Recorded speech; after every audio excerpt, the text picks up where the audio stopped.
എല്ലാവർക്കും നമസ്കാരം. ആടുജീവിതം വളരെ നാളുകൾക്ക് ശേഷമുള്ള പ്രതീക്ഷയ്ക്ക് ശേഷം ഇതാ റിലീസായിരിക്കുകയാണ്. ആടുജീവിതം കണ്ടു. ഇന്ത്യയിലെ തന്നെ ഏറ്റവും ഉയർന്ന നിലവാരത്തിൽ നിൽക്കുന്ന ഒരു ഹൈ ലെവൽ പടമായിട്ടാണ് മലയാളത്തിലെ ആടുജീവിതം ഇതുവരെ അറിയപ്പെടുന്നത്. ആ പ്രതീക്ഷയിലാണ് ആളുകൾ കണ്ടത്.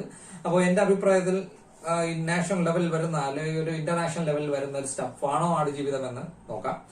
എന്റെ അഭിപ്രായത്തിൽ പറയുകയാണ്, മലയാളത്തില് ഇന്ന് വരെ വന്നിട്ടുള്ളതിൽ പ്രൊഡക്ഷൻ വാല്യൂവിന്റെ കാര്യത്തിൽ നമ്പർ 1 സിനിമ തന്നെയാണ് ആടുജീവിതം.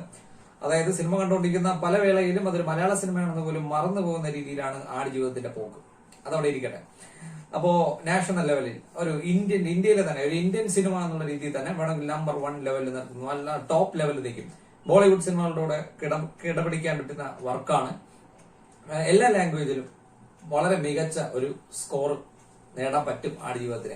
പ്രൊഡക്ഷൻ വാല്യൂവിന്റെ കാര്യത്തിൽ, മേക്കിംഗ് സ്റ്റൈൽ, ആ ഒരു കാര്യത്തിലാണ് പറയുന്നത്. No compromise. മലയാളത്തിൽ ഇത്രത്തോളം ഡെഡിക്കേറ്റഡ് ആയിട്ടുള്ള ഒരു വർക്ക് ഉണ്ടെന്ന് തോന്നുന്നില്ല. ഇപ്പൊ ക്യാമറ വർക്ക് എന്നൊക്കെ പറയുമ്പോൾ മലക്കോട്ടെ വാലിബനിലെ പോലെ ഇങ്ങനെ എടുത്ത് എവിടെയെങ്കിലും കുത്തി നിർത്തുന്ന ക്യാമറ, ഭയങ്കരമായ വിഷ്വൽ അപ്പീൽ എന്നൊക്കെ പറയുന്നല്ലോ, അതൊന്നല്ല. ഇതൊക്കെ ഒന്ന് കണ്ടുപോകണം.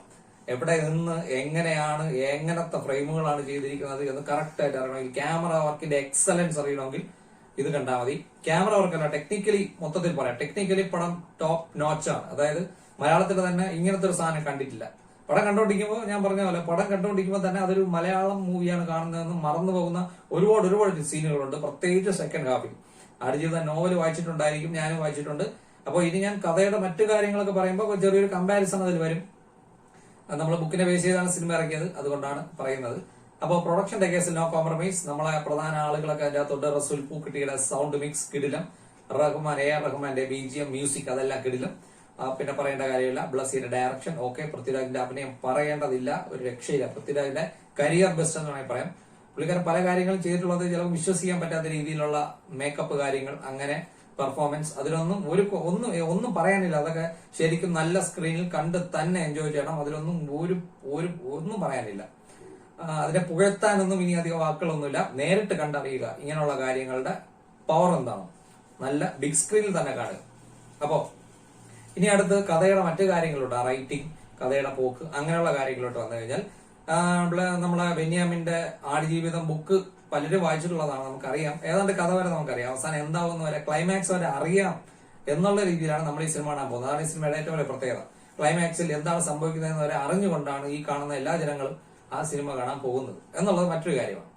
അപ്പോ അങ്ങനെ നോക്കിക്കഴിഞ്ഞാൽ പടം 3 മണിക്കൂർ അടുപ്പിച്ചുണ്ട്. 2:50 ലെങ്ത് വരുന്ന ഒരു സിനിമയാണ്. അപ്പൊ പടത്തിന്റെ ടോട്ടൽ ലെങ്ത് മൊത്തത്തിലായിരിക്കും. ആദ്യമേ ഒരു പേടി ഉണ്ടായിരുന്നത് എഴുച്ചിലുണ്ടായിരിക്കും. കാരണം ബുക്ക് ചെറിയൊരു ബുക്കാണ്, പെട്ടെന്ന് പറഞ്ഞു തീരുന്ന ഒരു കഥയാണ്. അപ്പൊ 3 മണിക്കൂർ കാണിക്കാൻ എന്താണ് ഇരിക്കുന്നത് എന്ന് വെച്ചാൽ, പടം ബോറടിച്ചോ എന്ന് ചോദിച്ചാൽ എനിക്കതിന്റെ തുടക്കവും എൻഡും ഒട്ടും ബോറടിക്കാതെ നല്ല ക്വാളിറ്റിയിൽ തന്നെ മൂവ് ചെയ്തു. എനിക്ക് ബോറടിച്ച ഒരു പോർഷൻ എന്ന് പറയാൻ എന്റെ പേഴ്സണൽ ഒപ്പീനിയൻ ആണ്, മറ്റുള്ളവർക്ക് അങ്ങനെ ആവണമെന്നില്ല. കഥയുടെ മിഡിൽ പോർഷൻ എനിക്ക് കുറച്ച് ബോറടി ഫീൽ ചെയ്തു. കഥ എങ്ങും അതായത് ആ ഒരു കഥയുടെ ഫ്ലോ, തുടക്കത്തിലൊക്കെ വന്ന ആ ഒരു ഒഴുക്ക്, നല്ല രീതിയിലാണ് ആ കഥ സ്റ്റാർട്ടായി വന്നത് സിനിമ. ഏതാണ്ട് മിഡിൽ പോർഷൻ എത്തിയപ്പോൾ ആ ഫ്ലോ പോയ ഒരു ഫീൽ എനിക്ക് ഫീൽ ചെയ്തു.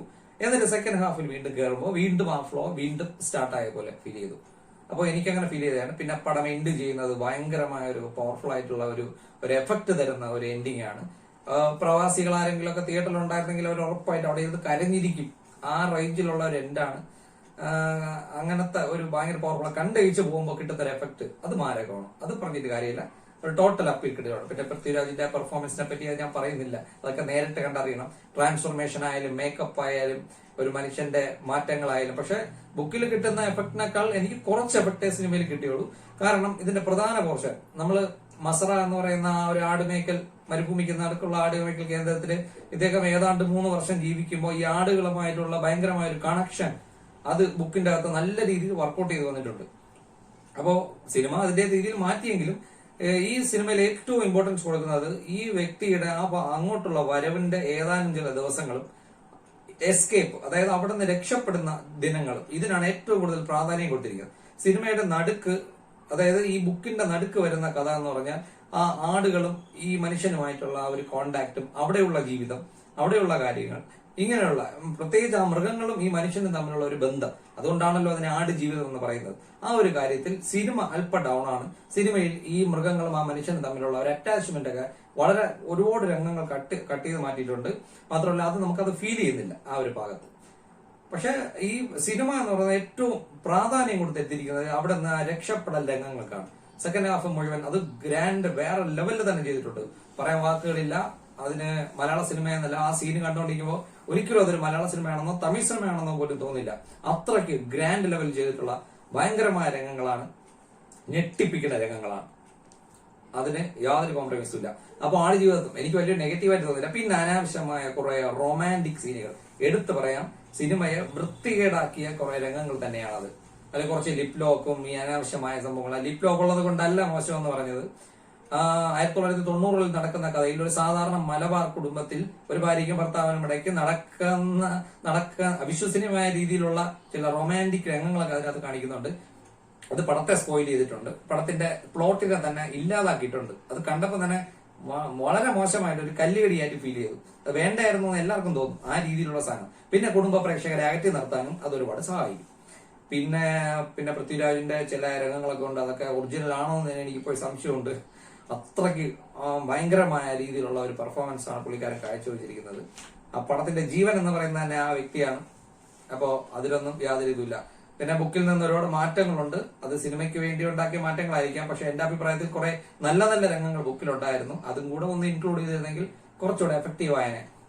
ഞാൻ പറഞ്ഞല്ലോ, കണ്ടു തീരുമ്പോൾ കിട്ടുന്ന എഫക്ട് ഗുമ്മാണ്. പ്രൊഡക്ഷൻ വാല്യൂവിൽ നമ്പർ 1. മലയാളത്തിൽ ഇത്രയും ബെസ്റ്റ് പ്രൊഡക്ഷൻ വാല്യൂ ഉള്ള ഒരു സിനിമ വന്നിട്ടില്ല.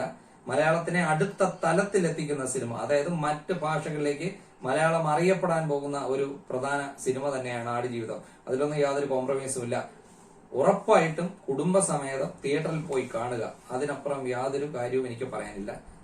100% തിയേറ്റർ വാച്ച് ഡിമാൻഡ് ചെയ്യുന്ന ഒരു സിനിമയാണ്. കുടുംബസമേതം തിയേറ്ററിൽ പോയി കാണുക. അതാണ് ആടുജീവിതം.